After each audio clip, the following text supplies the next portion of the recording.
Wesh le gang, au 2e siècle avant Jésus-Christ, l'empereur romain Marc Aurèle tombe malade sur le front et des messagers sont envoyés à Rome pour donner la nouvelle. Mais la déclaration se modifie en chemin.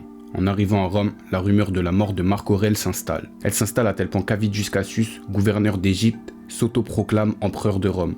Cette courte histoire montre que même il y a plus de 2000 ans, des fausses informations, qu'on appelle aujourd'hui fake news, circulaient déjà. Je me suis alors demandé, en regardant un peu plus tôt dans le temps et en Grèce, comment l'ultime chercheur de la vérité réagirait face à ça. Alors entre rhétorique, médias et politique, aujourd'hui on fait fusionner fake news et Socrate. Bienvenue dans ce 3e numéro de la fusion.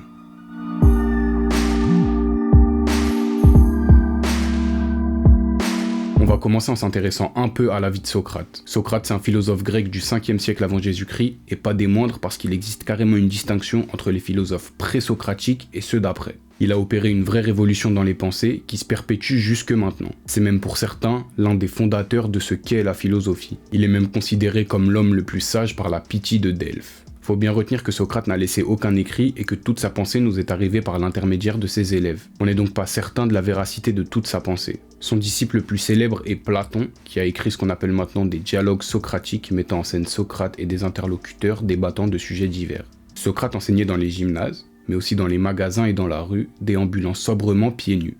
Si vous avez vu ma vidéo sur Tinder et Platon, le banquet c'est un dialogue socratique. Et puis si vous l'avez pas vu, je vous mets une fiche juste là. Dans cette vidéo, on va clairement aborder qu'une toute petite partie de la pensée de Socrate, notamment celle se penchant sur la vérité.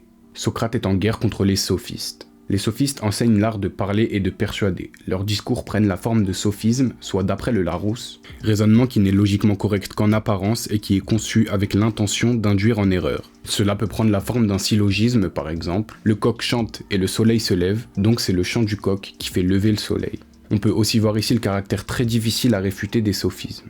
Socrate interroge les gens qu'il croise afin de leur montrer que ses raisonnements sont invalides. Il interroge un général sur ce qu'est le courage, un prêtre sur ce qu'est la charité et un sophiste sur ce qu'est la rhétorique. Faut savoir qu'à cette époque, les sophistes étaient considérés comme détenteurs du pouvoir et ils étaient donc super bien vus par une grande partie de la société. Ce qui est primordial pour le sujet de la vidéo, c'est que les sophistes œuvraient pour la persuasion et non pour la vérité. Ce que Socrate aimait pas beaucoup. Parce que, en tant que, comme on l'a vu, premier philosophe, il se doit de faire son taf et donc de poursuivre la vérité. D'ailleurs, je suis obligé de parler de son procès qui conduira à sa mort et qui est décrit par Platon dans l'Apologie de Socrate. En moins 399, Socrate est accusé par Mélétos, Anytos et Lycon, 3 citoyens grecs, de, je cite, « corrompre la jeunesse et de ne pas croire aux dieux qu'honore la cité, mais de croire en d'autres choses, des affaires de démons d'un nouveau genre. » Socrate se défend alors seul, face aux juges, au pluriel 501 citoyens athéniens payés pour venir juger Socrate comme le veut la démocratie. Et alors, Socrate se défend en véritable philosophe. Il commence par démentir les rumeurs qui planent sur son nom. Il demande à Mélétos comment peut-il se soucier de Socrate qui corrompt la jeunesse, alors que lui-même ne s'intéresse pas à la question de l'éducation. De la même façon, comment peut-il l'accuser de ne pas croire aux dieux sous prétexte qu'il croirait aux démons, alors que les démons eux-mêmes sont les enfants des dieux? Et après toute cette défense, Mélétos propose la peine de mort. Socrate, qui doit lui aussi proposer une sentence, propose d'être nourri au Prytanée. Le Prytanée, c'est le lieu où mangent les membres les plus remarquables de la société athénienne.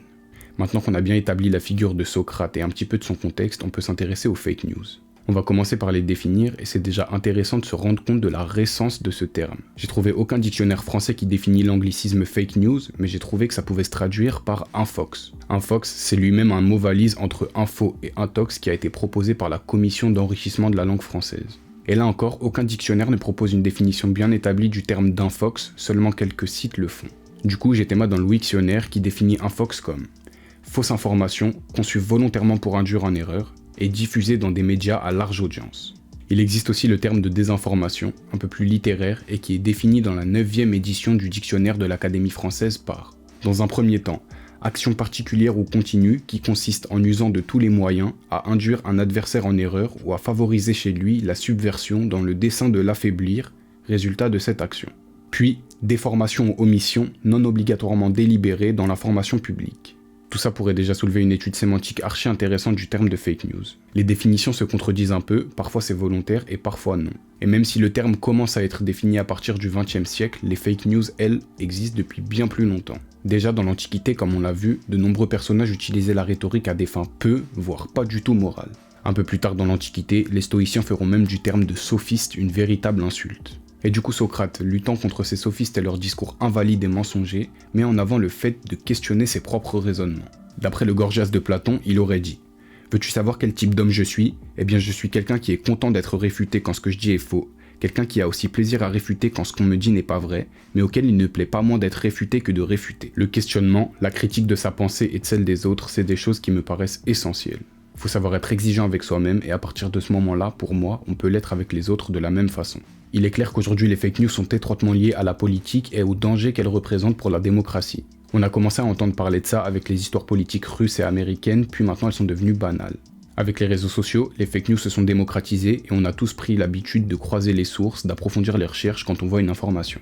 Et la démocratie athénienne n'échappe pas à cette mise en danger avec l'iségorie. L'iségorie, c'est le fait que tous les citoyens aient le droit à la parole. C'est ce qu'on pourrait appeler aujourd'hui la liberté d'expression. Et j'ai trouvé un truc super intéressant, qui serait que malgré cette apparente égalité liée à la liberté d'expression, on est loin d'être tous égaux face à notre aisance orale. L'iségorie est alors corrompue si une personne se voit être un meilleur orateur qu'un autre, et ce malgré son discours faux. Elle a tout de même plus de chances de voir celui-ci accepté et adopté plutôt qu'une autre personne possédant la vérité mais ne sachant l'exprimer. Les règles du discours appartiennent à ce qu'on appelle la rhétorique. Je ferai sûrement une vidéo sur ce sujet, mais si ça vous intéresse, je vous mets la chaîne de Victor Ferry dans la description. Il a une chaîne spécialisée dans la rhétorique et c'est archi intéressant. Pour en revenir au discours, si on en croit la légende, Socrate fait appel au test des 3 passoires. Tout d'abord, il faudrait juger de la véracité de la chose que l'on voudrait exprimer. Tâche qui peut paraître difficile, mais on peut le voir comme il faut seulement dire ce dont on est sûr. Dans la deuxième passoire, il faut juger de la bonté de notre discours à venir et le formuler uniquement s'il est profitable à notre interlocuteur. Enfin, dans la troisième passoire, il faut juger de l'utilité du discours. S'il n'est pas utile, ça dégage. La dernière passoire, elle me fait penser à ce que Marc Aurèle aurait pu dire et penser sur notre façon de parler. Lui, il préconise de dire seulement ce qui est important, sinon, tu la boucles.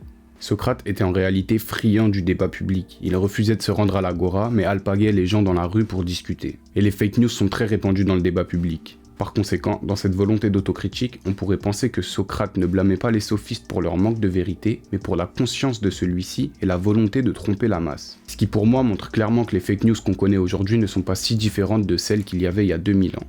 Socrate cherchait la vérité, donc évidemment à première vue il rejetait l'idée de fake news, et mis à part si vous envisagez une carrière dans la pub ou la politique, je pense qu'on est plus ou moins tous contre la désinformation. Aujourd'hui encore, notre espace de débat est rempli de sophistes et de sophismes. On apprend peu à peu à les démasquer, et parfois à les utiliser. Je me pose la question du mensonge, un sophisme utilisé à bon escient peut-il être un bon moyen de convaincre son auditoire ? En tout cas, ce qui est sûr, c'est que j'ai vesqué la question de la vérité parce que c'est une notion bien complexe qui mériterait une vidéo, voire une vie tout entière lui étant consacrée. Pensez à examiner vos pensées, posez-vous les bonnes questions et prenez rien pour acquis. J'attends vos retours sur celle-ci, on s'attrape bientôt pour une nouvelle vidéo. C'était un plaisir la mif. Peace.